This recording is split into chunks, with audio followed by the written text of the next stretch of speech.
আল্লাহ তাআলা বলেন আল্লাহ বড়ই ক্ষমতাবান, প্রতিশোধ গ্রহণকারী। যুনতিকাম শব্দের অর্থ হলো প্রতিশোধ গ্রহণকারী। আল্লাহ বলছেন আমি প্রতিশোধ নেব। এই শব্দ ডাইরেক্ট বলছে আমি প্রতিশোধ নেব। আমার একটা একটা লোকমা ভাতের হিসাব নেব, আমার এক ঢোক পানির হিসাব আমি নেব বান্দা, আমার প্রতিটা নিঃশ্বাসের হিসাব নেব। সুম্মা লাতুসআলুন্না ইয়াউমাইদিন আনিন নাঈম, আমার প্রতিটা নিয়ামতের হিসাব। এজন্য প্রিয় বন্ধু আমার, বাপ আমার, দয়া করে আল্লাহর ওয়াস্তে বাবাদেরকে বলি, যুবক ছেলে তোমাদেরকে বলি, আমাকেও বলি, আমরা সবাই মিলে আল্লাহর দিকে ফেরা দরকার। কার দিকে? একটা ছেলে হইলেও মাইনো ভাইয়া নষ্ট করে দিও। এই ভাই, প্রিয় কিশোর, মনে রাখো নিজের ভালো কুত্তাও বোঝে। একটা কুকুররে যদি কেউ লাঠি আলগি দেয়, এই কুত্তাটাও ওটা বোঝে যে এটা দিয়ে আমার যদি বাড়ি দেয় আমার ক্ষতি হবে, এই জন্য কুত্তায় দৌড় মারে, ঠিক না? তাহলে নিজের কমপক্ষে নিজের ভালো, নিজের সেফ, এটা কুত্তাও বোঝে, এটা জানোয়ারও বোঝে। তো তুমি বোঝো না ভাইয়া, তুমি এদুরও বোঝো না? তোমার এই রাত দিন নারী দেখা, ছবি দেখা, উলঙ্গ দৃশ্য দেখা তোমার এই জাহান্নামের আগুনে পোড়াবে, এই এদুরও বুঝলা না? তোমার এই লাগাতার নামাজ না পড়া এই জীবন যে তোমারে শেষ পর্যন্ত জাহান্নামে নিবে, এদুরও বুঝলা না? হায় হায় হায়, নিজের ভালোটাই তো কমপক্ষে বুঝলা না। কেমনে বললে বুঝবা? আমি তো আমার সবটুকু চেষ্টা করি, আমার জিন্দিগির ফিকির এটা ভীষণ, কিশোর যুবক ছেলে বদলাবে, ওরা দিনদার হবে, ওরা সেজদা দিবে আল্লাহকে। এক যুবক যখন সেজদা দেয় তো আল্লাহ তাআলার আরশ নড়ে ওঠে। আল্লাহ তাআলা আরশ আজিম থেকে বলে, যুবক আমার সেজদা দিলি, যা আমি ওয়াদা দিলাম তোরে এই আরশের নিচে ছায়া দেব। তুই আসবি যুবক হাসরের ময়দানে, আমি তোরে আরশের নিচে ছায়া দেব। শাবুন নাশাআ ফি ইবাদাতিল্লাহ, নবীজি বলেন যে যুবক তার যৌবন কালটা আল্লাহর ইবাদতে বেড়ে উঠছে, আল্লাহ রাসূল সাল্লাল্লাহু আলাইহি ওয়াসাল্লাম বলেন আল্লাহ তাআলা তাকে আরশের নিচে ছায়া দেন। ইউযিল্লুহুমুল্লাহু ফি যিল্লিহি, আল্লাহ নিজের আরশের ছায়ায় ছায়া দেন। সুবহানাল্লাহ। এজন্য যুবকের সেজদা বড় দামি সেজদা, নওজোয়ানের সেজদা বড় দামি সেজদা। এজন্য তোমরা হিম্মত করো। ওই ছেলেটাকে বলো ভাই, ওই ছেলেটাকে, ওই অসভ্য ছেলেটাকে বলো মোবাইল বন্ধ করতে। বেটা তুমি এতে উঠে যাও বেটা, এই বেটা অপদার্থ কোথাকার বেটা। চিন্তা করছেন নি? ওরে দুইবার বললাম। আর এইটাই জীবন। কিছু ছেলে পেলের জীবন এমনই, এরা এত শক্ত হয়। এর আর কথা হইলো, হুজুর তোর আব্বাও যদি কয় আমি লড়তাম না, আমি যেমন আছি। হ্যাঁ, এটা সাংঘাতিক, জানেন না? কিছু ছেলে পেলে এমন শক্ত হয়ে যায়, কলিজা পাথর হয়ে যায়। হের কথা হইলো, যা বেটা তোর বেটা এতে কত বালা হুজুর কইছে বেটা, এতে আরো কত মোড়া তাজা হুজুর দেখছি, আমারে লড়াইতে আসছে না। 1.5 বুড়িয়া হুজুর আইছে, আমার মতো বাটফারের লড়াই। আস্তাগফিরুল্লাহ, আস্তাগফিরুল্লাহ। রাগ হইও না বাপ, আমি বললাম আমি ফেরাইতে চাই, এই জন্য আমি একটু শক্ত। নাহলে আমি তো আর এমন না যে কাজে লাগছি আইয়া, এই কারণে সেতায় কতক্ষণ দমকাই ফেললাম। এ তো ঝগড়ার জন্য না। আমার এই মাকসাদই হইল, তুমি কেন সেজদা করবা না, নামাজ কেন পড়তা? কমপক্ষে এটা তো বোঝা উচিত যে আমি আল্লাহর সাথে আমার রাগ কিসের। এটা তো কোনো যুক্তিতে ভাই, একেবারে সামান্য বিবেকে যদি থাকে, আল্লাহর সাথে রাগ করব কেন? তিনি আমার সব কিছু দিছেন, ঠিক না? আল্লাহ আমার সমস্ত প্রয়োজন পূরণ করতেছেন, যে আমারে সব দিল এবং আমি ডাকলেও দেয়, না ডাকলেও দেয়। এমন মালিক আমি পাবো কোথায়? মা গাররাকা বিরাব্বিকাল কারীম। আল্লাহ বলে, বান্দা বলো না, এমন মেহেরবান মাওলা, আমার মতো দয়ালু রব থেকে কে তোমারে ধোঁকা দিল? এমন মালিক কই পাবা বান্দা? এমন মনিব কই পাইবা? কই পাইবা? হাদিসে আছে নবীজি সাল্লাল্লাহু আলাইহি সাল্লামকে আল্লাহ তাআলা বলছে, বন্ধু, আমার কোন বান্দা যদি 90 বছর পরেও জীবনের সব গুনাহ ছেড়ে দিয়ে আর করবে না ওয়াদা দিয়ে, 90 বছর বয়সেও যদি রাতের অন্ধকারে কোনো দিন চোখের পানি ফেলে, এক ফোঁটা চোখের পানি ফেলে গুনাহ ছেড়ে দিয়ে আর করবে না ওয়াদা দিয়ে আমার কাছে যদি মাফ চায়, দোস্ত আমি ওয়াদা দিলাম, কসম বন্ধু, আমি এমন 90 বছরের বুড়া, তার গুনাহ সব মাফ করব। কুল ইয়া ইবাদিয়াল্লাযীনা আসরাফু আলা আনফুসিহিম লা তাকনাতু মির রাহমাতিল্লাহ। রব্বুল আলামিন বলেন, বন্ধু বলেন, ও আমার বন্ধু, আপনি বলে দেন, হে আমার বান্দা, আল্লাহ বলতেছেন, আমার বান্দা শোনো না, তোমরা যারা এই পরিমাণ গুনাহ করেছো যে নিজের জীবনটাকে জুলুম করে শেষ করে ফেলেছো, জীবনে বলতে কোনো নেকি নাই, ডানে বামে কোনো নেকি নাই, গুনায় গুনায় ভরা জীবন তোমাদের পুরা ডুবে গেছে। আল্লাহ বলেন, বান্দা, গুনার সমুদ্রেও যদি হাবুডুবু খাও, সেখান থেকেও যদি কোনোদিন আমি আল্লাহকে মনে পড়ে, তাইলে যদি গুনাহ ছেড়ে দিয়ে আর করবা না ওয়াদা দিয়ে, আমি আল্লাহর দিকে এক কদম ফিরে আসো বান্দা। আর যদি বলো, মাওলা, জীবনভর আমি আপনাকে নারাজ করেছি, আর করব না মাওলা, আপনার নাফরমানি করব না মাওলা, আমি তওবা করলাম মাওলা, গুনাহ ছেড়ে দিলাম, আল্লাহ বলেন, লা তাকনাতু মির রাহমাতিল্লাহ। আমার গুনাহগার নাফরমান বান্দা, আমি আল্লাহর রহমত থেকে নিরাশ হইও না বান্দা। मायूस ना हो अहले ज़मीं अपनी खताओं से, तकदीर बदल जाती है मुदतर की दुआओं से। अल्लाह बोले, बुजुर्गाने दीन शेरेर मध्य बोलছে এটা, হে আল্লাহর বান্দা, জীবনের সব গুনাহগুলো নিয়েও তুমি নিরাশ হইও না, মায়ুস না হো। মায়ুস মানে নিরাশ। মায়ুস না হো আহলে জমিন, হে জমিনওয়ালা, নিরাশ হইও না, আপনি খতাউ সে, নিজের গুনাহের কারণে। চোখের পানি ফেলো বান্দা, ডাকো তোমার আল্লাহকে, तकदीर बदल जाती है मुदतर की दुआओं से।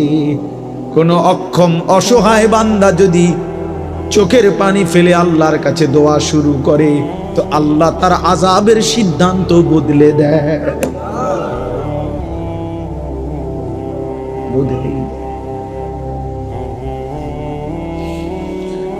আল্লাহ আমাকে মাফ করে দেয়।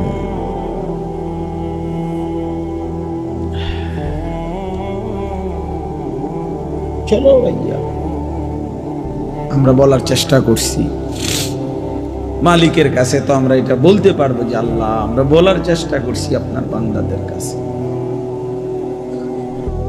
আমরা চেষ্টা করছি। এজন্য প্রত্যেকে ইনশাআল্লাহ, আপনারা আসলে, আমি মহব্বত করেই বললাম, কেন রাত এত হইছে, এরপরও খোলা আকাশের নিচে আপনারা মজা খুব সুন্দর করে মনোযোগ দিয়া সবাই বসছেন। চলেন মনোযোগ দিয়া, যেহেতু বসছেনই, মনোযোগ দিয়া শুনতেছেন। একজন বক্তার ওয়াজ শুনছেন, ভাল লাগছে এটা না, প্রিয় ভাই, একদিন আমিও থাকবেন না, আপনিও থাকবেন না। এই দেখতে দেখতে আমার ওই ছেলেরা যারা আমার ওয়াজ রেকর্ডিং করে, এই ছেলেগুলো অনেকগুলো আছে যেগুলো নিয়মিত আমার সাথে থাকে, চলে আর সব জায়গায় যাবে, ওরা বলতেছে যে এখন যে হুজুর আমরা তো আর আপনার সাথে হজে চলে যাব, আমি দেখা হবে না, আমরা একটু সময় দিয়ে।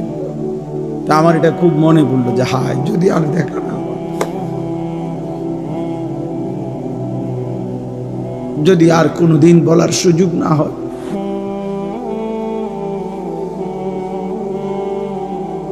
আল্লাহ আমাদেরকে মাফ করে দেয়। চলেন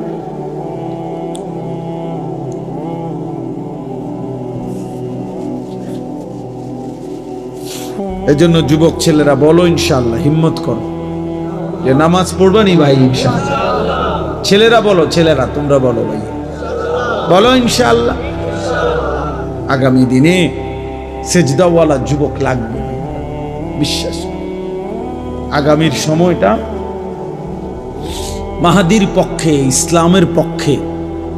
সারা পৃথিবী, বাংলাদেশ না শুধু, সারা পৃথিবীতে কালেমার বিজয়ের জন্য, কোরআনের বিজয়ের জন্য, মাহাদির পক্ষে লড়বার জন্য, দাজ্জালের বিরুদ্ধে, ইহুদিদের বিরুদ্ধে, বেঈমানের বিরুদ্ধে যুদ্ধের জন্য সাহসী, ইমানদার, সেজদাওয়ালা যুবক লাগবে ইনশাআল্লাহ। তুমি নিয়ত করো যে সেদিনের সেই যুদ্ধে ইমানদারের পক্ষে যেন তুমি থাকো। আমি আমার ছোট ছেলেরও মস্ক করাইছি যে বাবা দোয়া করতে থাক বাপ, হয় তুই যুদ্ধ করবি না আমি যুদ্ধ করব, কিন্তু কালেমার বিজয় হবে ইনশাআল্লাহ, ইসলামের বিজয় হবে। এই দেখবেন একদিন পাকিস্তান এক ধাক্কা দিছে, 3 ঘন্টা লাগছে না, উড়ে এলাইছে। ইন্ডিয়া ঠান্ডা হয়ে গেছে, বুঝেন নাই? ঠান্ডা, একদম ঠান্ডা। মোমেন দেখায় দিছে 10ই মে ফজরের নামাজের পরে পাকিস্তানি সেনাবাহিনী মর্দে মুজাহিদ চূড়ান্ত হামলা করছে ফজরের নামাজ পড়ে। সব চ্যানেলে আসছে কথা, খবর। ফজরের সালাম ফিরায়া নারায়ে তাকবীর, আল্লাহু আকবরের ধ্বনি দিয়ে মিসাইল হামলা করছে। 3-4 ঘন্টার ব্যবধানে ভারত মাথা নোয়াইতে বাধ্য হয়েছে। এই দেখবেন একদিন ইনশাআল্লাহ, একদিন ঘুম থেকে জেগে শুনবা যুবক ফিলিস্তিন বিজয় হয়েই গেছে। দেখো দেখছি, দেখবা আমরা ওই রুম দুপুরবেলা ভাত খাইয়া আমি শুইছিলাম মাত্র, এই সময় আমার একজনের দৌড়াই আইয়া কইছে, হুজুর গেছে গা, তো কেটা গেছে গা, গেছে গা, তাই নিয়ে গেছে গা। বুঝেন নাই? হ্যাঁ, বুবু গেছে গা। 2 নম্বর হলো, আমি একটা বিষয় বলি, আমি যখন খুতবা পড়তেছি আমি একজন ছেলেকে দেখলাম যে ওই যে বাদ্য বাজতেছে কোনো জায়গার মধ্যে, বাদ্য বাজ, সে বাদ্যের তালে তালে ঢুলতেছে, নিজের শরীর নাড়াইছে এখানে বসে। আমি এটা দেখছি। আমি ইচ্ছা করলেই তোমারে দাঁড় করাইতে পারতাম, কিন্তু আমি সতর্ক করলাম। মনে রাখতে হবে, হাদিসের মধ্যে আছে আল্লাহ নবী সাল্লাল্লাহু আলাইহি ওয়াসাল্লাম বলছেন, ইস্তিমাউল মালাহি মাসিয়াতুন, এই গান শোনা, বাদ্য শোনা, এটা গুনাহ। ওয়াল জুলুসু আলাইহা ফিসকুন, এবং ওই গানের মজলিসে বসা সে প্রকাশ্য পাপী, ফাসিক। এরপরের লাইনটা ভয়ানক, ওয়াত্তালাজ্জুযু বিহা কুফরুন, গান শুনে মজা নেওয়া, স্বাদ নেওয়া, এটা কুফরি। এই জন্য এটা বড় ভয়ানক বিষয়। আমরা যে তাল উঠলে, দুললে, নাচলে, তো এটা ঈমান চলে যাওয়ার আশঙ্কা, যে ভয়ানক বিষয়। হয়তো তোমার এমন অবস্থা যে তুমি যত নাফরমানি করো, হতে পারে শুক্রবারে তো নামাজ পড়ো, এই কথা মনে করিয়া যে তুমি মুসলমান। হতে পারে তো তুমি কারো জানাজা পড়ো, এই কথা মনে করে যে তুমি তো মুসলমান। কিন্তু যদি আমার অজান্তে আমার ঈমান না থাকে, আমি বুঝলামে না বা জানলামে না, হাসরের ময়দানে গিয়ে দেখলাম যে নামাজগুলো পড়ি নাই সেগুলোও নাই, যে 2-1 ওয়াক্ত পড়ছি সেটাও নাই। কারণ ঈমানবিহীন কোন ইবাদত কবুল হয় না, স্পষ্ট কথা এটা কোরআন। ওমান আরাদাল আখিরাতা ওয়া সাআ লাহা সাইয়াহা ওয়া হুয়া মুমিন ফাউলাইকা কানা সাইয়ুহুম মাশকুরা। আল্লাহ তাআলা বলেন, যে আখিরাত চায় মানে জান্নাত চায়, আখিরাতের মুক্তি চায়, ওয়া সাআ লাহা সাইয়াহা, এবং জান্নাতের জন্য আখিরাতের জন্য কঠোর পরিশ্রম করে, মানে আমলের মেহনত করে। ওয়া হুয়া মুমিন, এই অবস্থায় যে সে মুমিন, এইটা বলে নিছে। ঈমান অবস্থায় যদি আখিরাতের আশায় কেউ সর্বোচ্চ মেহনত করে, ফাউলাইকা কানা সাইয়ুহুম মাশকুরা, আল্লাহ তাআলা বলেন তাহলে তার সমস্ত চেষ্টা কৃতজ্ঞতার উপযুক্ত, অর্থাৎ প্রতিদান পাওয়ার উপযুক্ত। তাহলে শর্ত হলো ওয়া হুয়া মুমিন, সেই ইমানদার হইতে হবে। ঈমান জরুরি। কোরআনুল কারীম আল্লাহ বলছে, ইয়া আইয়ুহাল্লাযীনা আমানু কুতিবা আলাইকুমুস সিয়াম, হে মুমিন তোমাদের উপরে রোজা ফরজ করা হয়েছে। তার মানে নাফরমানের উপরে না, বেঈমানের উপরে না। ঈমান জরুরি, ঈমান জরুরি। এভাবে সমস্ত আমলের ক্ষেত্রে আল্লাহ তাআলা ঈমানকে শর্ত করেছে। মান আমিলা সালিহাম মিন যাকারিন আও উনসা ওয়া হুয়া মুমিন, আল্লাহ বলেন পুরুষ কিংবা নারী ঈমান অবস্থায় যেই নেক আমল করবে, আমি আল্লাহ তাআলা তাকে ফালানুহইয়ান্নাহু হায়াতান তাইয়্যিবা, দুনিয়াতেই আরামের পবিত্র জীবন দান করব। সুবহানাল্লাহ। ওয়ালা নাজজিয়ান্নাহুম আজরাহুম বিআহসানি মা কানু ইয়ামালুন, এবং তার সমস্ত আমলের বিনিময়ে আখিরাতে সর্বোত্তম বিনিময় জান্নাত দান করব। শর্ত হইল ওয়া হুয়া মুমিন। কি হইতে হবে? ঈমান হইতে হবে। ঈমান জরুরি, ঈমান জরুরি। এই জন্য দাওয়াত ও তাবলীগের মেহনতে ঈমানের মুযাকারা হয় বেশি, ঈমানের কথা তাবলীগের সাথীরা বেশি আলোচনা। আল্লাহর বান্দাদের কাছে ঘুরে ঘুরে ঈমান শেখায়। অনেকে এটা বুঝে না, কি করে মসজিদে মসজিদে ঘুরে ঘুরে। হ্যাঁ, আপনি দেখতে পারেন না মসজিদে ঘুরে ঘুরে কি করে?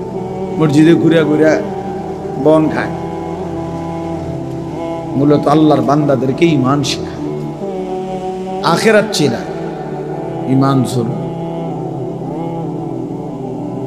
কিশোর নওজোয়ান তোমরা শোনো বাবা, হাদিসে আছে নবী সাল্লাল্লাহু আলাইহি ওয়াসাল্লামের একজন সাহাবী ছিল জুনদুব ইবনে আব্দুল্লাহ। জুনদুব ওনার নাম, সাহাবীর নাম। তিনি বলছেন যে আমরা যখন কিশোর ছিলাম, ওয়া নাহনু হাযাফিরা, হাযাফিরাতুন আরবি শব্দ, অর্থ হলো করিবুল বুলুগ, আমরা বালেগ হওয়ার কাছাকাছি, মানে কিশোর। কিশোর টিনেজ কয়, ইংরেজিতে টিনেজ কয়, মানে ইংরেজি অক্ষরের মধ্যে যেগুলোর মধ্যে টিন এটা আছে, এই 10 এর পরে 11, 11 এর পরে কি, এরপরে এই 13, 14, 15, 16, 17, 18, 19, এই যে টিন, এরাই টিনেজ, কিশোর। তো তিনি বলেন আমরা কিশোর ছিলাম।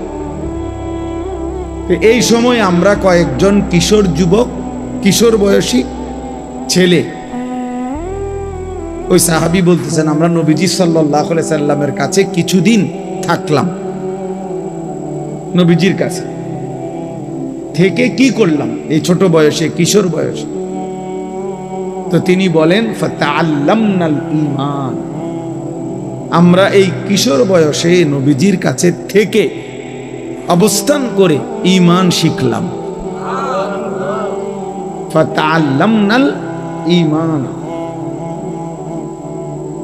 এজন্য দোস্ত ঈমান শিখতে হয়, মুসলমান হইতে হয়, মুমিন হইতে হয়। এমনি শুধুমাত্র লা ইলাহা ইল্লাল্লাহ এই বাক্যটা মুখস্থ জানলে যথেষ্ট না। এটা তো একটা বাক্য, কালেমা ঈমানের।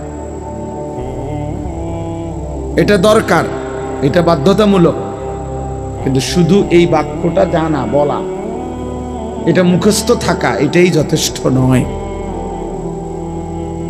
নবীজি সাল্লাল্লাহু আলাইহি ওয়াসাল্লাম বলছেন,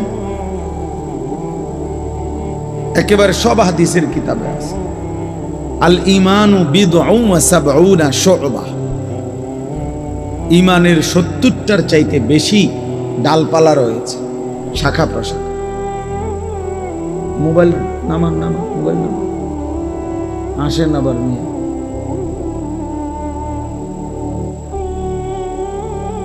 বলছি না আমি, ভালো না লাগবে চলে যান। তো আল ঈমানু বিদউন ওয়া সাবউনা শু'বা, ঈমানের 70টার চাইতে বেশি ডালপালা রয়েছে। নবী সাল্লাল্লাহু আলাইহি ওয়াসাল্লাম বলছেন। তো মুহাদ্দিসিন উলামায়ে কেরাম ব্যাপক গবেষণা করে বের করছেন ঈমানের মোট শাখা প্রশাখা হলো ৭৭টা। কয়টা? ঈমানের ৭৭টি শাখা প্রশাখা। তো নবীজি সাল্লাল্লাহু আলাইহি ওয়াসাল্লাম বলেন, ফাআফদালুহা কাউলু লা ইলাহা ইল্লাল্লাহ, এই ৭৭টি শাখার মধ্যে সবচেয়ে বড় ডাল, সবচেয়ে বড় শাখা, প্রধান শাখা, যে আমরা লিখছেন কেন্দ্রীয় জামে মসজিদ, মনে করেন কেন্দ্রীয় শাখা মানে প্রধান শাখা, মেইন ডাল, লা ইলাহা ইল্লাল্লাহ, এই বাক্য বলা। তাহলে তো ৭৭টা শাখার একটা প্রধান শাখা হইল কি? এই কালেমা। তো বাকি ৭৬টা বলো ভাইয়া, ছেলেরা বলো, বাবা তুমিও বুঝো আমিও বুঝি যে তুমিও মরে যাবে আমিও মরে যাব। এটা সহজ কথা দোস্ত, তোমারও শেষ আছে আমারও শেষ আছে, হাসলেও মরে যাবা, কাঁদলেও মরে যাবে, এটা সবাই আমরা বুঝি। আমরা যে আল্লাহ তাআলার কাছে ফিরবো এই ব্যাপারে সবাই আমরা বুঝি। তো কাজে আমরা যেহেতু এই সাইড প্রত্যেকেই বুঝতে চেষ্টা করি, আমার একটা নিজস্ব দুনিয়ার চিন্তা চেতনা আছে, আমি পড়ালেখা করব, চাকরি করব, ব্যবসা করব, বিদেশ যাব, যেটাই হোক একভাবে না একভাবে আমরা নিজেকে নিজে নিয়ে ভাবি কেমনে আমার দুনিয়া চালানো যায়, কেমনে আমার জীবন গড়া যায়। তাহলে একজন বিবেক হিসাবে, বুদ্ধিমান হিসাবে, যেহেতু দুনিয়া আমারই অংশ, তো আখেরাত তো আমারই অংশ, তো উচিত দুইটা একসাথ করা। দুইটা একসাথ করলেই তো ভালো। এটা তো একটা সহজ কথা, সহজ কথা। আমি আজকে প্রায় আমি হজে যাব, আমার বুধবার দিন ফ্লাইট ইনশাআল্লাহ। তাইলে আমি আজকে প্রায় বাসার জন্য কোরবানির বাজার সাজার প্রায় 20-30 হাজার টাকার বাজার করছি।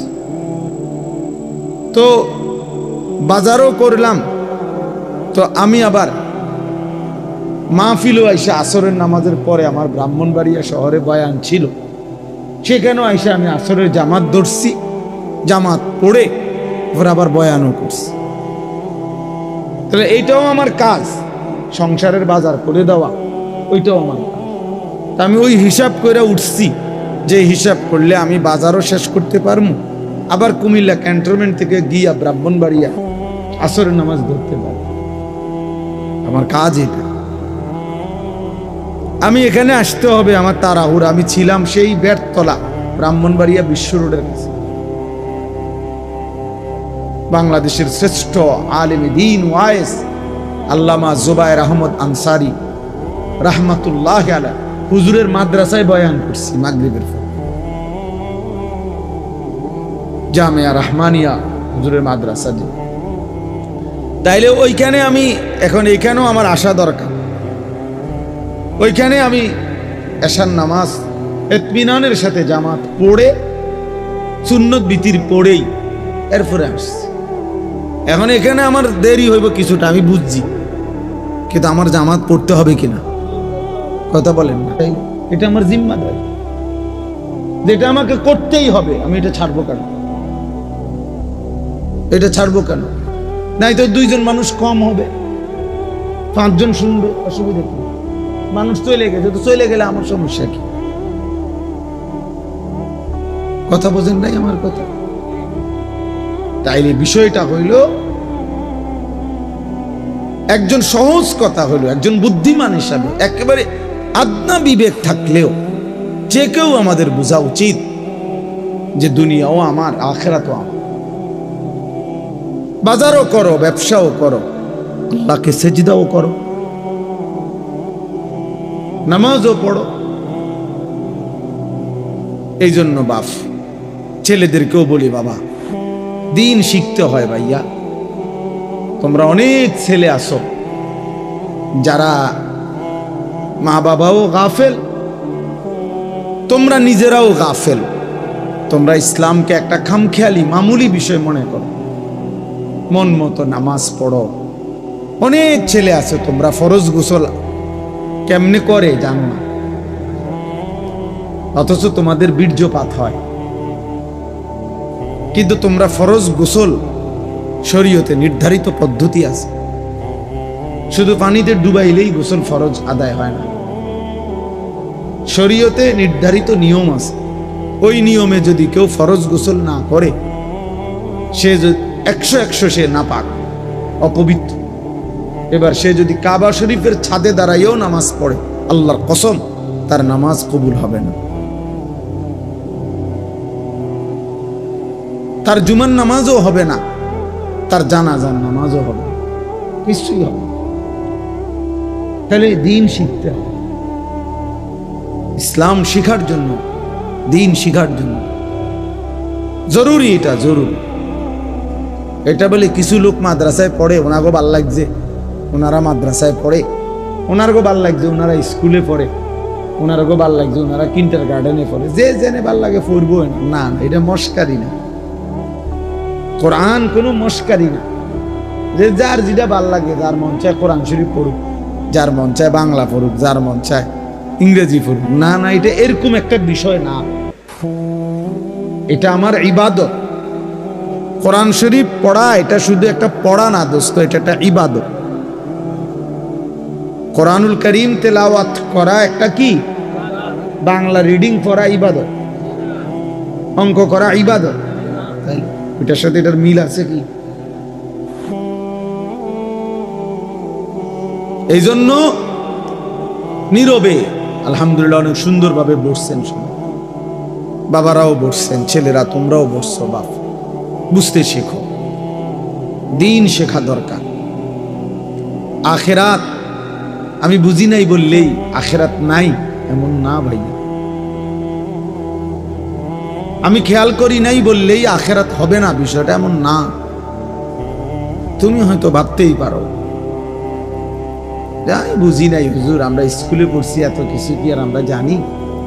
দোস্ত, এই সমস্ত এই সামান্য কথায় আখেরাত টিকবে না। অনেক চাচারা আছেন, আপনারাও বলেন হুজুর আমরা গ্রামের মানুষ, মূর্খ সূর্খ মানুষ, আমরা এত কিছু টুয়াইলি কি আর ওইগুলি, আমরা কি আর পারব? এই সমস্ত কথা বললে খোদার কসম বাবা আখেরাত টিকবে না। হাসরের ময়দান ফাইজলামির জায়গা না, আপনার মস্কারি না, এটা সাদও আন না। আপনি গপ মারবেন বইয়া বইয়া, ফালতু কথা বলবেন, মস্কারি করবেন, জি না। 60 বছরেও যে মুসলমান হয়েও নিজের নামাজ সুন্দর করে নাই, 10টা সূরা শুদ্ধ করতে পারে নাই, ওই জিন্দেগি বদনসিব, দুর্ভাগা জীবন। ওই চাচাও বদনসিব, ওই দাদাও বদনসিব, বেটা দুর্ভাগা মানুষ। এটা জীবনটারে বাদ কতগুলো পানসুবাড়ি, বন বিড়ি, চা বিস্কুটের মধ্যে শেষ করে দিছে। তামাশা করছে, জিন্দেগিকে তামাশা করছে, মনে করছে মোল্লা মুন্সিরা এরকম কত কথায় কয়, মারতো না চাই না, মারতেন না, আমনও মারতেন না, অসুবিধা নেই। হ্যাঁ, আপনি বাতে তো খান, আমরা বাতে খাই, আমরা তো আর শুধু বন খাই না, ভাত খাই, এই দুনিয়া পার হইতেছি। আখিরাতে দেখবেন এই মস্কারির পরিণতি কি। তাকাদু তামাইয়াজু মিনাল গাইজ কুল্লামা উলকিয়া ফিহা ফাওজুন সাআলাহুম খাজানাতুহা আলাম ইয়াতিকুম নাদির। রব্বুল আলামিন বলে, জাহান্নামীকে যখন জাহান্নামে ফেলা হবে, জাহান্নামের ভীষণ আগুনে টকবক করবে, প্রচন্ড জাহান্নামের গর্জন আওয়াজ শোনা যাবে, আর জাহান্নামের ভীষণ চিৎকারে জাহান্নামের ফেরেশতারা তখন তাকে ডাক দিয়ে বলবে, আলাম ইয়াতিকুম নাদির। জাহান্নামের ফেরেশতা বলবে, নাফরমান চিল্লাও কেন, তোমারে কি কেউ কোনো আল্লাহর ভয় দেখায় নাই? আলাম ইয়াতিকুম নাদির, কোন ভয় প্রদর্শনকারী বান্দা কি তোমার কাছে আসে নাই? ক্বালু বালা, জাহান্নামী তখন বলবে, হ্যাঁ, কাদ জাআনা নাদির, হ্যাঁ ফেরেশতা, আমার কাছে আল্লাহর পক্ষ থেকে ভয় প্রদর্শনকারী বান্দা এসেছিল।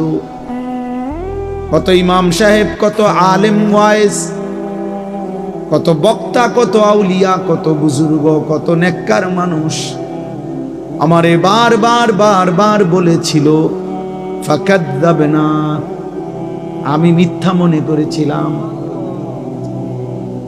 ওয়াকুলনা মা নাযালাল্লাহু মিন শাই', আমি বলছিলাম এগুলো আল্লাহ নাজিল করে নাই। ইন আনতুম ইল্লা ফি দালালিন কাবীর, আমি আরো বলেছিলাম তোমরা মোল্লা মৌলবীরাই বড় বেশি ভুলের মধ্যে আছো। সরাসরি কোরআন শরীফের তরজমা। অকালু লাউ কুন্না নাসমাউ আও নাকিলু মা কুন্না ফি আসহাবিস সাঈর। আল্লাহ বলেন, জাহান্নামী বলবে, ফেরেশতা, সেদিন দুনিয়ার জমিনে যদি একটু বুঝতাম অথবা একটু শুনতাম, তাহলে আজকে আমরাও জাহান্নামী হতাম না।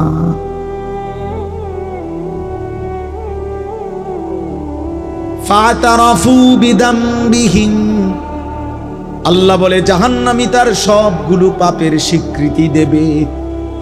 সব স্বীকৃতি শুনে ফেরেশতা তখন বলবে, ফাসুহকাল লি আসহাবিস সাঈর, জাহান্নামী দূর হ, জাহান্নামের আগুনেই পড়ে থাক।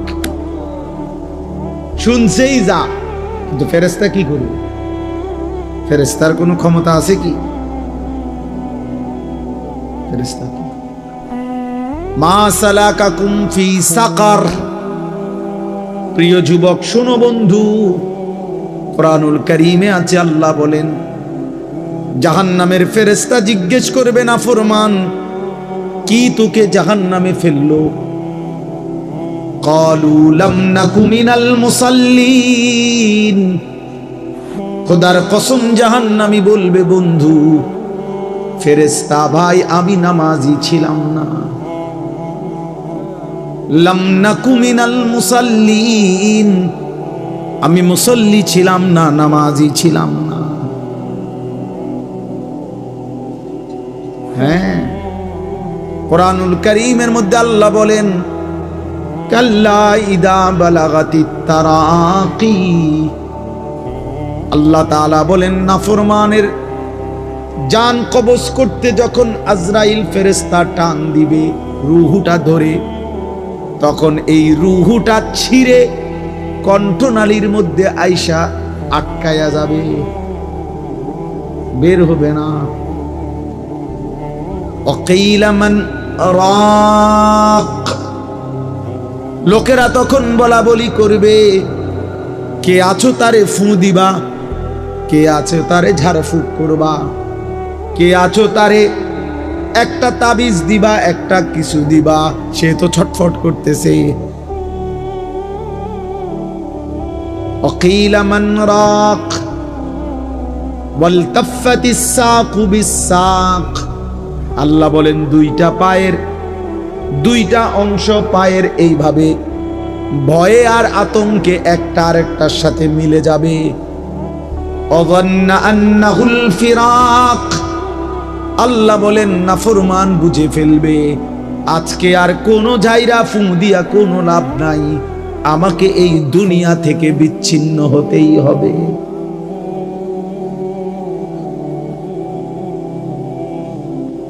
অযন্না আন্নাহুল ফিরাক, রব্বুল আলামিন বলেন এভাবে ছিন্ন করে রুহুটাকে ছিঁড়া কেন, জাহান্নামীকে কেন জান কবজ করা হলো? তো আল্লাহ নিজে বলেন ফালা সাদ্দাকা ওয়ালা সাল্লা, এই নাফরমান আমি আল্লাহর কথা সত্য মনে করে নাই, আর ওয়ালা সাল্লা এবং নামাজ আদায় করে না। এই জন্য হ্যাঁ, চালাক মিয়া দোস্ত নওজোয়ান ভাত খাও, ভাতে তো খাও আর কিতা, আর বীর মানে মোবাইল টিপো আর নারী দেখো, ছবি দেখো, আর চুলের পেখম ঘুরাও। হ্যাঁ ঘুরাও, সমস্যা নাই আব্বা, দেখবা তোমার চাইতেও বড় শক্তিধর এই পৃথিবী থেকে হারায় গেছে, তোমার চাইতেও বড় ক্ষমতাধর এই পৃথিবী থেকে হারায় গেছে। তুমি কেডা? এ দেখতে দেখতে নাই, দেখতে দেখতে যৌবন ফুরায় যাবে, দেখতে দেখতে এই শক্তি সামর্থ্য ফুরিয়ে যাবে, ফুরায় যাবে।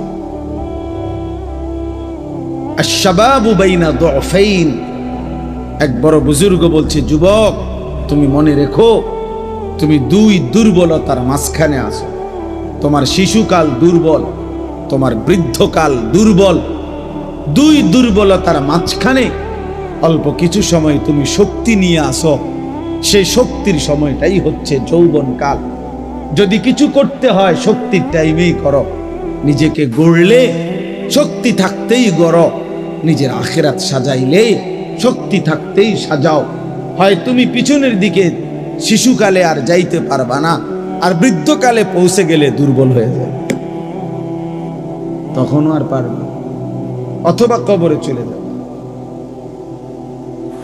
এই জন্য 17 বছরের, 18 বছরের, 20 বছরের ছেলে তোমাদেরকে বলি, বাপ এত অল্প বয়সে যদি আল্লাহ পাকের এত বড় নাফরমান হও, মাত্র 18 বছর বয়সেও যদি তুমি আল্লাহকে এইভাবে না চেনো, 18 বছর 20 বছর বয়সেই যদি তুমি একটা সেজদা দিতে মন না চায়, আরে জানোয়ার তুই 60 বছর পর্যন্ত যাইতে যাইতে তোর অবস্থা কি হবে? বেঈমান, এই বেঈমান, এই নিকৃষ্ট, তোর হালাত কি হবে? তুই 18 বছর বয়স না হইতে যদি আল্লাহর এত বড় দুশ্মন হস, তোর বাকি হালাত।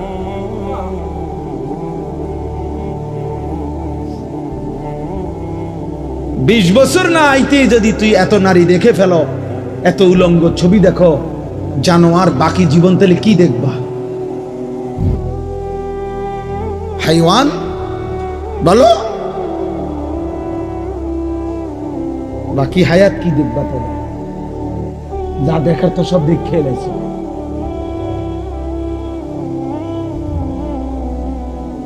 এরপরে কি করবা? এত কম বয়সে এত নারী, এত অল্প বয়সে এত উলঙ্গ ছবি দেখে ফেললাম, এত অল্প বয়সে চরিত্র এভাবে নষ্ট করে ফেললাম যে নারী ছাড়া, ছবি ছাড়া, জেনার দৃশ্য ছাড়া, বন্ধুদের অসৎ আড্ডা ছাড়া। ওই দেখেন ওই অপদার্থের দিকে দেখেন, ওই দেখেন ওই অপদার্থ কি করে।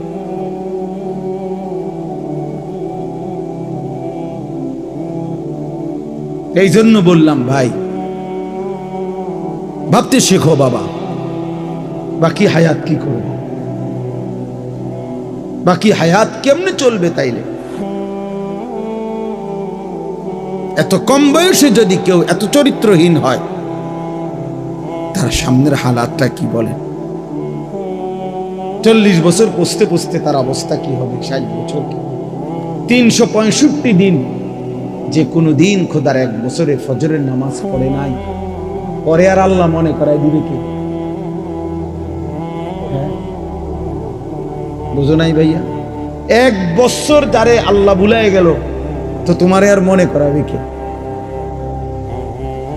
কে আছে তোমার এরপরে? আর যে সময় তোমার মাথার উপরে বাবা দাদা তাদের ছায়া আছে, তখনই যেহেতু তুমি আল্লাহ ভুলে গেছো, তো যখন তোমার বাপ মরে যাবে, দাদা মরে যাবে, মা মরে যাবে, তখন তোমারে আল্লাহর কথা মনে করায় দিবে, তোমারে আখিরাত মনে করায়।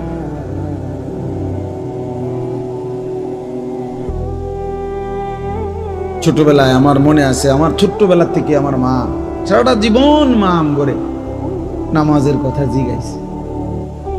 আমি প্রায় বলি, এখন আমার মার বয়স কমপক্ষে 70 হবে, আমার আম্মার কিচ্ছু মনে নাই, কিছু বলতে পারে না, অসুস্থ। একটা ট্যাবলেট দিলে আধা ঘন্টায়ও মা ট্যাবলেটটা খায় না, বোঝে না কি তা।